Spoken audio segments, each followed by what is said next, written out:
Okay, I think we are now live. Let me just check to make sure the mic is good. Should be. How is everyone doing tonight? I hope everyone had a great holiday. Hopefully got some time off. Got to spend some time with some family. And it's 2021. So looking forward to a new year, hopefully some better year for a lot of us. I know that a lot of us have been impacted by all of the craziness that occurred in 2020. So it can't be any worse. We'll say that. Let me just tweet this out that we are live so that we can start getting some people in here. Same format as normal. Just going to be an open forum. So we'll go as long as the questions keep coming in. I will answer them.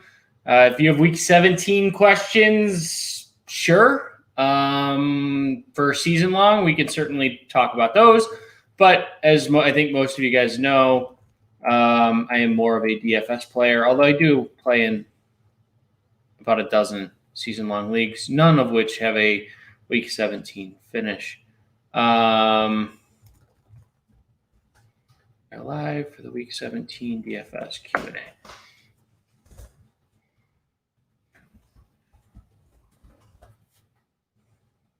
Okay. I know we haven't been doing the last 2 weeks. I'm sorry. It's been absolutely crazy trying to navigate around the late night football games and just family commitments. So apologies for all of that.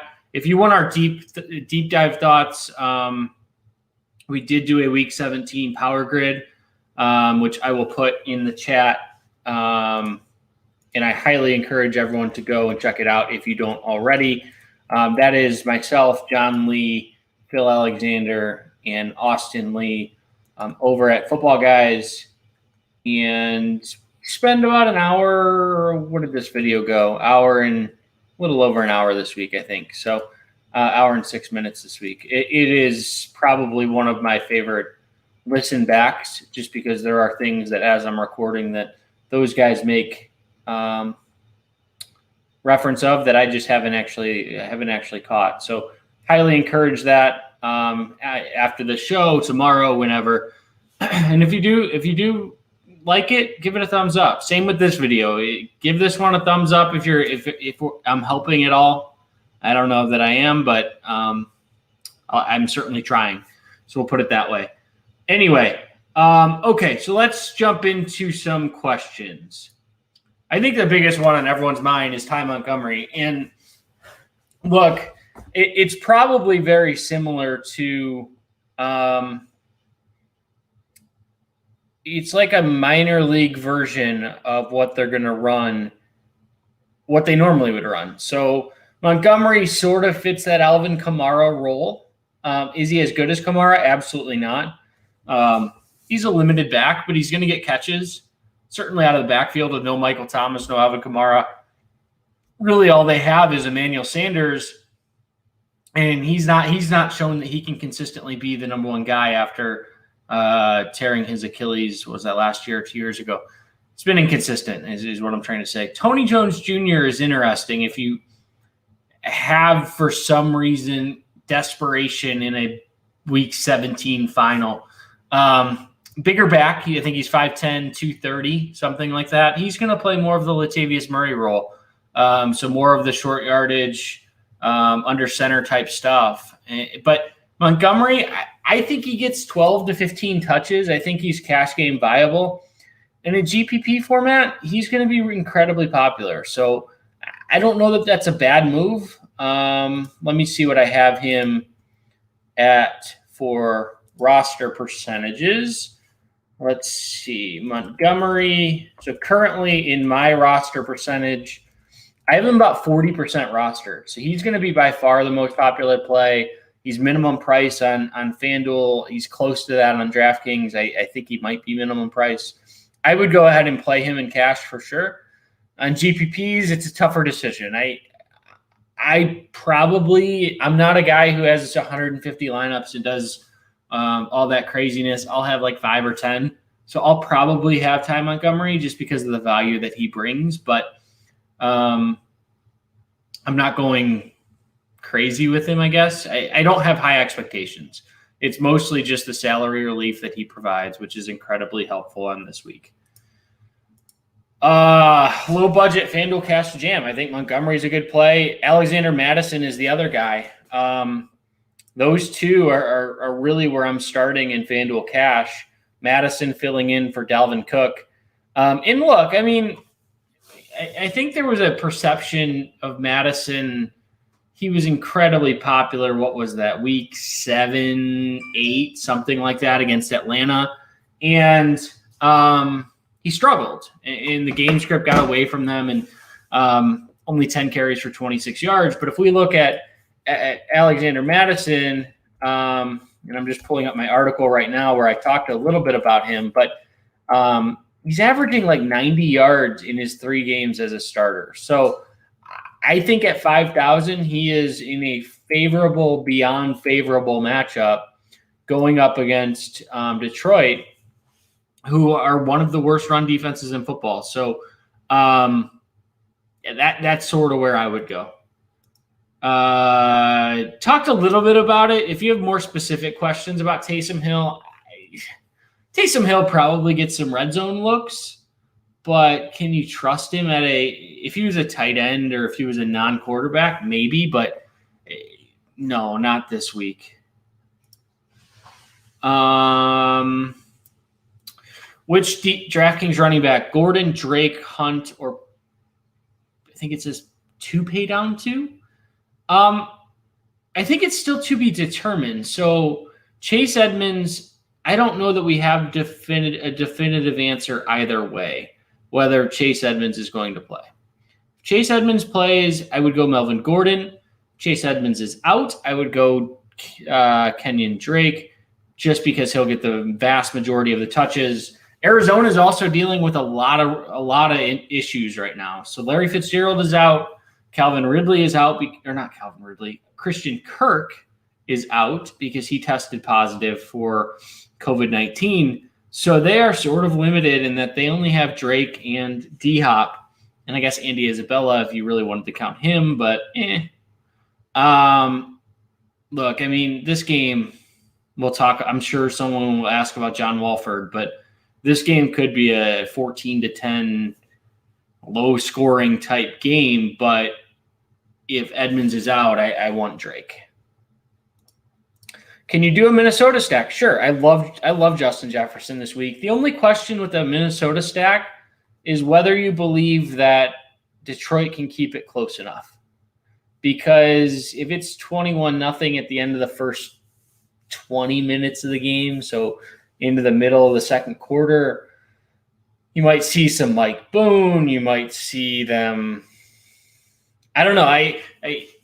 That's the question. So if you're going to do it, I would go Kirk Cousins, Justin Jefferson, and you might want to run it back with Marvin Jones. You might want to consider that just because the only way that stack works for a big GPP is if Detroit keeps it close. And I think the only talent that they have outside of DeAndre Swift is Marvin Jones. Let's see. First-time dynasty player.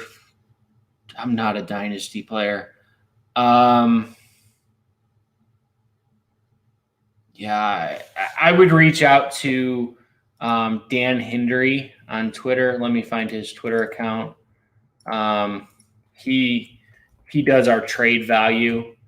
It's just Hendry, Hindery. I'll post that in the chat here. Hendry. He does our FanDuel GPP articles as well over on Football Guys, but he can certainly help answer that question better than I can. Let's see. If you can get to Henry, Adams, and Kittle, is it worth paying down for those running backs on FanDuel? That's the way that I am currently going. I have Henry, Adams, Kittle. AJ Dillon, points chasing or viable? It is 100% points chasing. So let's just look at this Packers snap counts really quickly. And if I think about Aaron Jones, he only played 38% of the snaps last week. I think he left with an injury, if I'm not mistaken. David Bakhtiari is out. The Bears are a much better defense than Tennessee. He was dealing with a toe injury heading into last week. So it is 100% point chasing. A.J. Dillon's not on my board this week. I don't see your first question, Justin. Ask it again.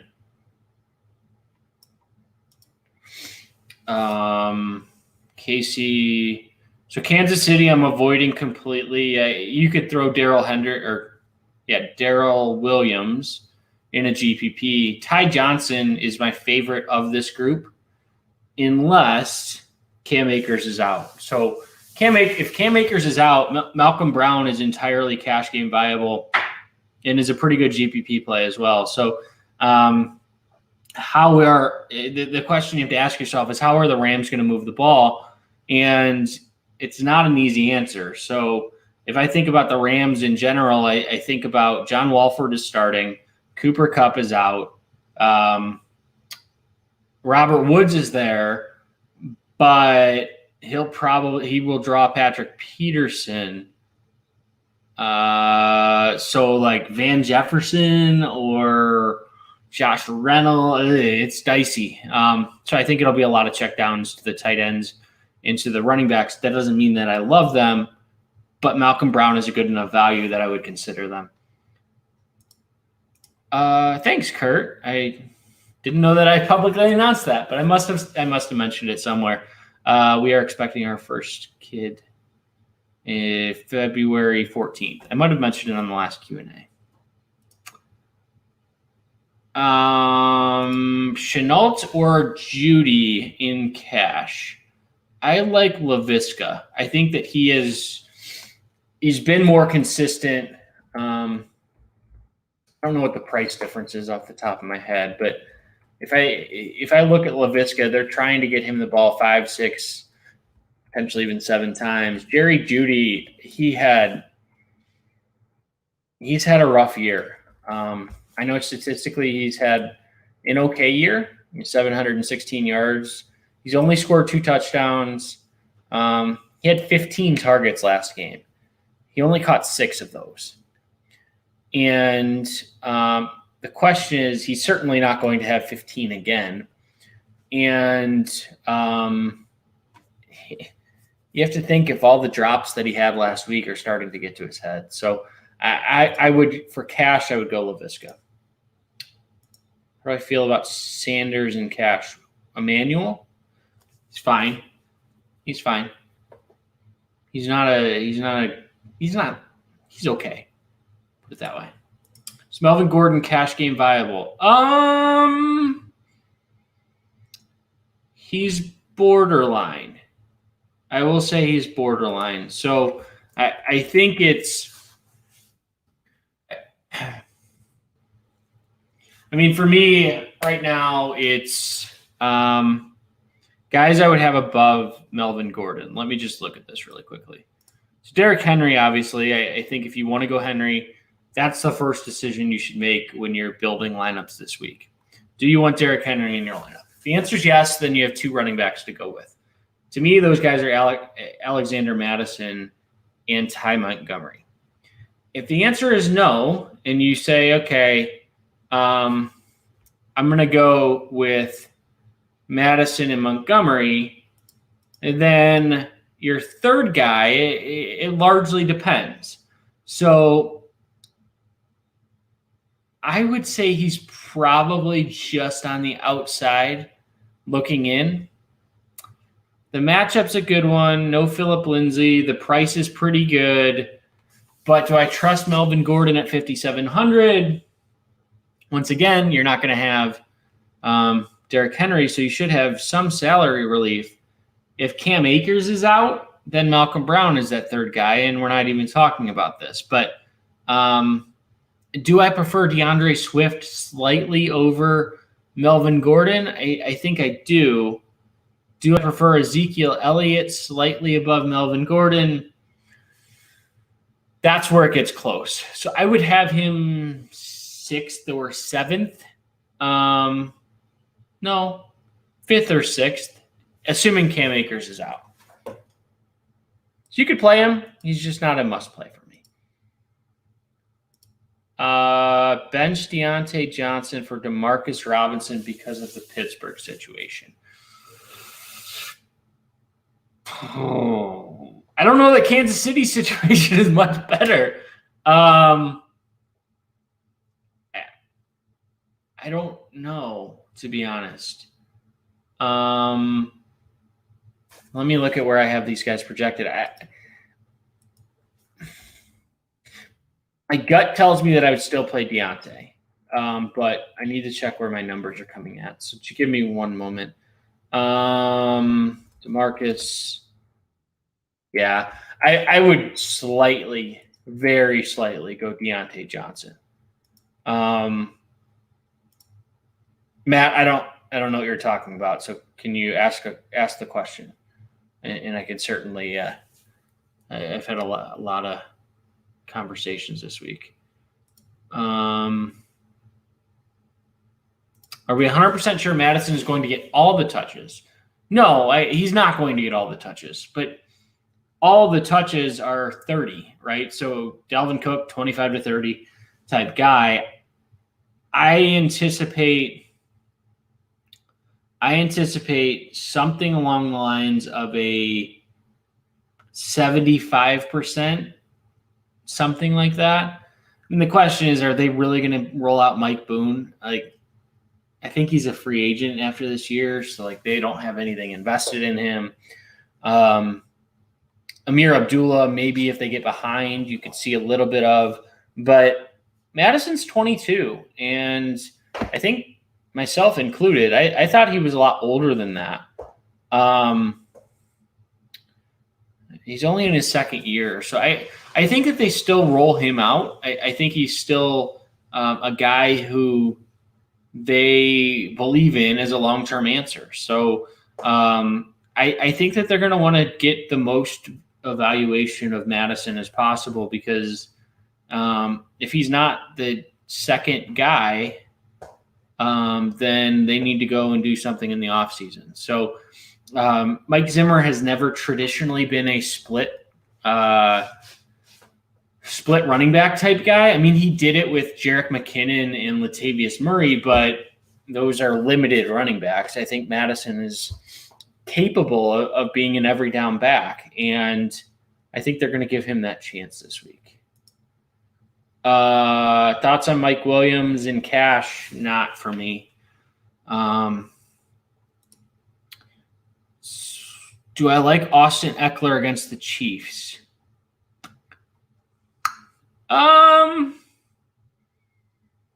In a GPP format, sure. Do I like him as a player? Yeah. Do I like him because of his price and because of just all the value that's out there this week and where that game could be? That's where it gets a little more dicey. So I think if I'm thinking about this game, I'm thinking it's low scoring. I'm thinking that what did Eckler have last week? Can't remember off the top of my head. But, 10 carries, 3 receptions, 13 carries, 4 receptions the game before. His price just is a little too high. It's a little too high this week for me at 7,500. Does he have upside? Absolutely. And that makes him a GPP play. So if you love him, go for it. But it's probably not a great cash game play. I mean, John, you're asking a lot of questions here. We'll get to everything, I promise you. Chubb or Jacobs?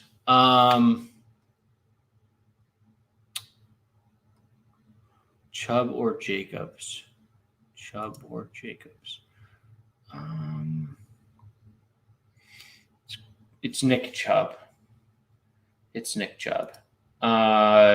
Give me the player, and it's sort of the tiebreaker that I'm going with this week is give me the player that has something to play for. Give me the guy that is on a team that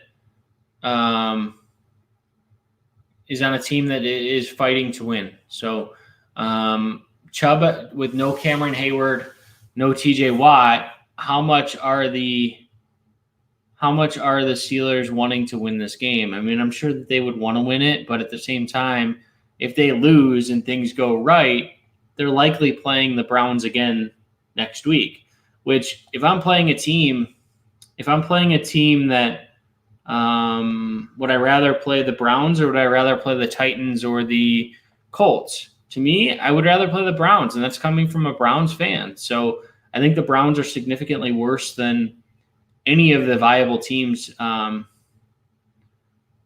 any of the teams that are out there. So, it is what it is.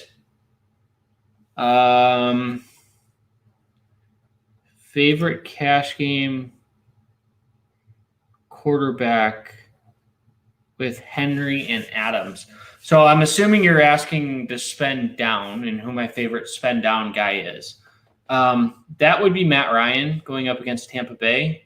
Tampa Bay, they're not benching players, but how much are they still fighting to win, I guess? And Ryan threw for 356 and 3 just 2 weeks ago. With all the teams sitting starters, what are the best defenses on FanDuel Cash? So FanDuel Cash, there's two options this week. It's either the Chargers or the Browns. I want a defense that's either facing Mason Rudolph or facing Chad Henne, who hasn't started a football game in 6 years. Let's see. Chris Carson with Dallas and Hyde out. I'll be honest, I haven't even really looked at Chris Carson as a cash game viable guy.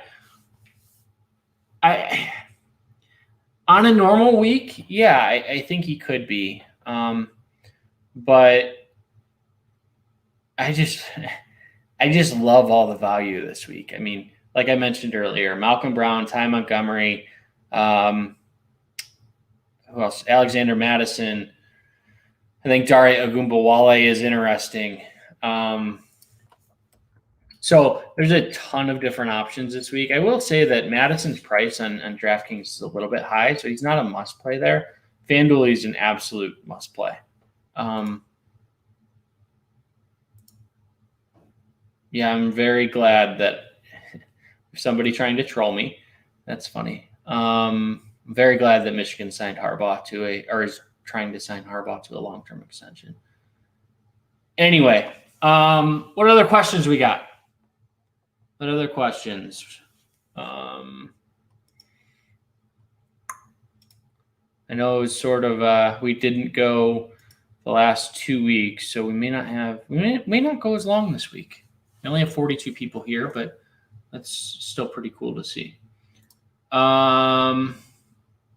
If Baltimore and Miami both play in the earlier set of games, if either team loses, I think I answered this on Twitter, but I don't think that Tennessee is going to pull Henry. They're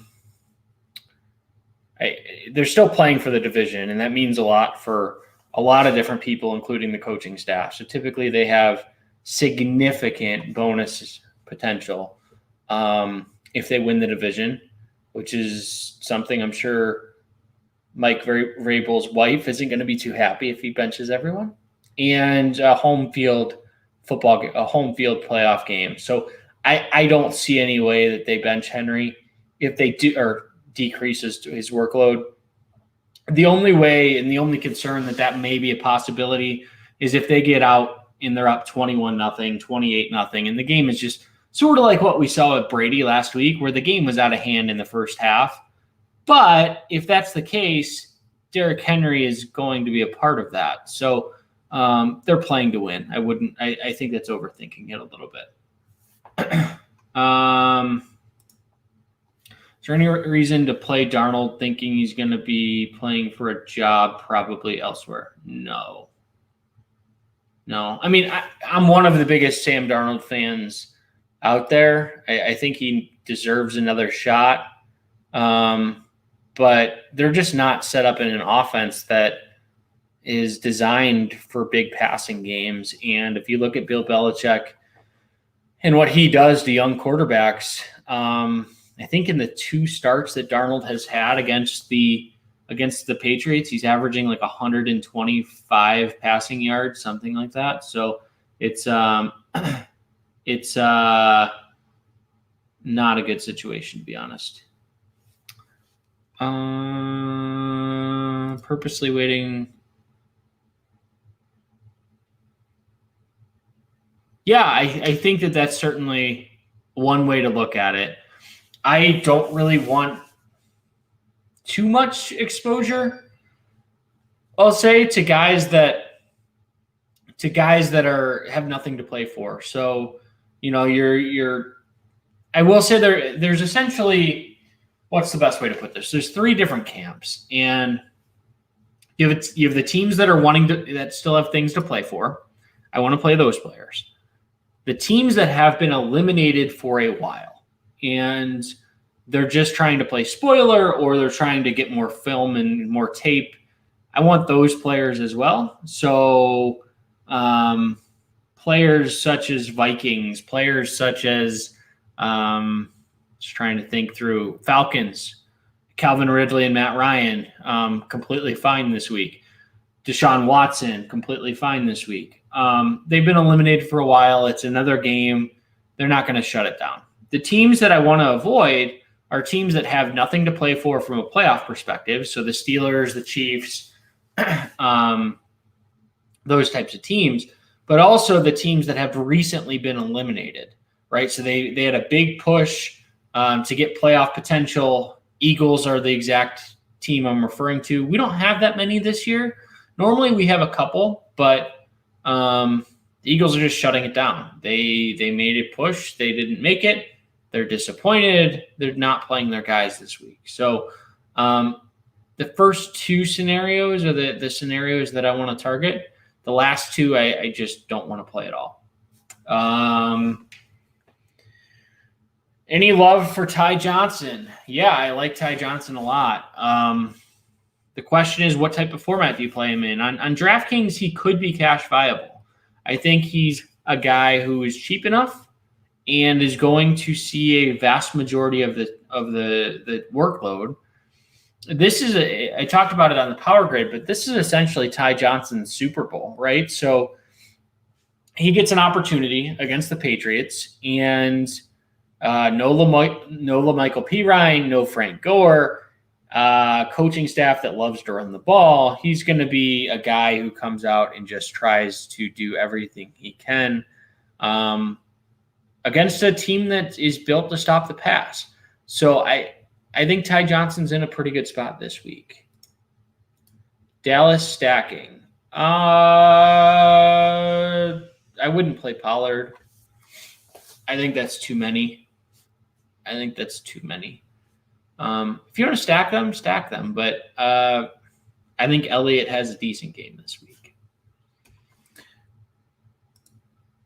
Do I think the Bills play their starters? Not long enough that I would trust them, to be honest.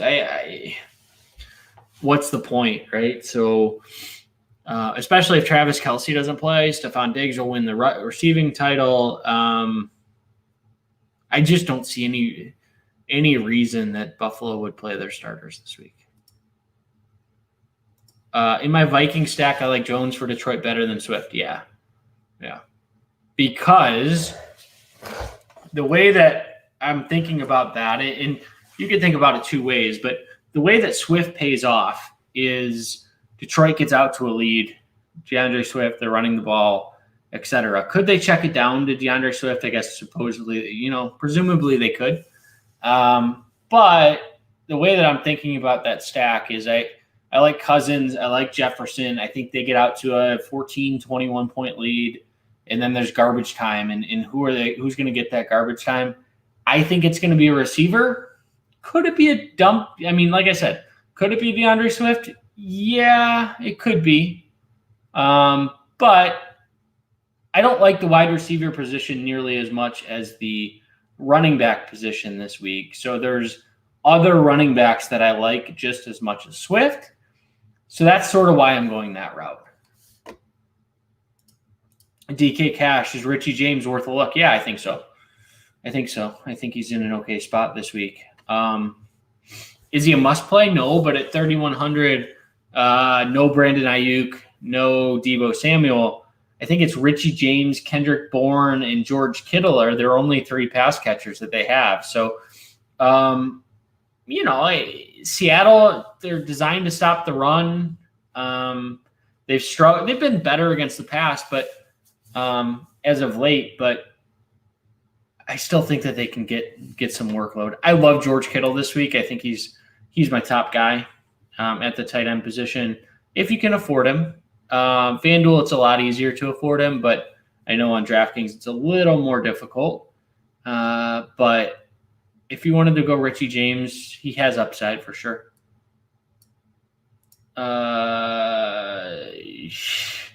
Your guess is as good as mine on this one, to be honest. I don't even have a single Bills player on my board, just because there's no way to know what they're going to do. So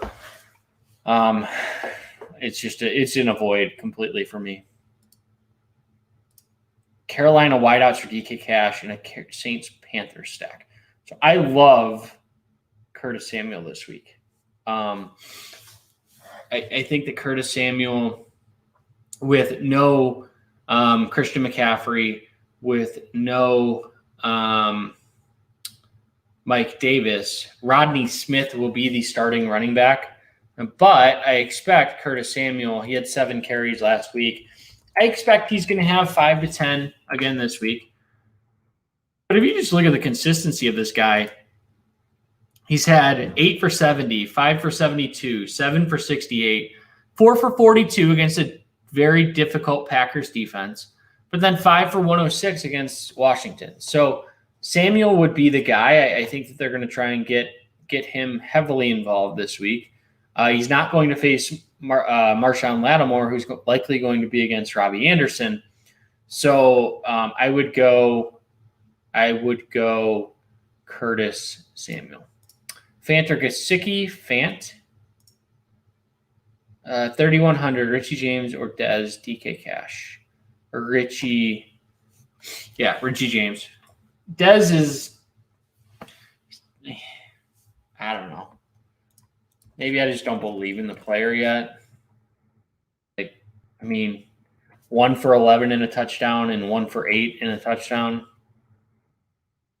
No, I'm not going there. Okay, what else do we got? Let's see. Any other questions? Are we good?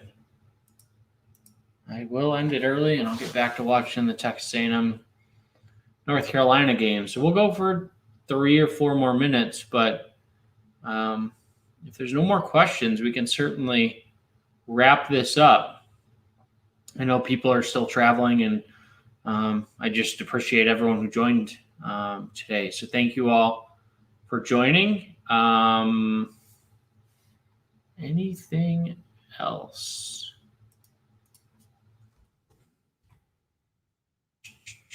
No. I don't do a lot of outside. I'll look at projections for other sites just to see where they may differ, but it's hard because I'm competing against a lot of these guys in some of the bigger cash game head-to-heads and 50-50s. So I try not to be too influenced. There's a lot of guys doing a lot of work, a lot of good work. There's a lot of guys charging a lot of money that aren't doing a lot of good work. But Yeah, I don't. There's not a single one there. Anything for next week? Oh yeah, that's a good question. We'll be back next week. So we're gonna go wild card division. Maybe if people are still not tired of me, we'll go conference championship. And just I don't know how long those shows will go with only being 4 games, but yeah, we can certainly go next week. We can certainly go next week. Awesome. That is fantastic, T. Very happy. I don't know exactly which one the onside kick is, but a win of any tournament is huge. Okay, a couple more questions. We'll go till 8:45. Let's see. Connor versus Snell versus McFarlane. None of the above. If you had to go one, give me Benny Snell.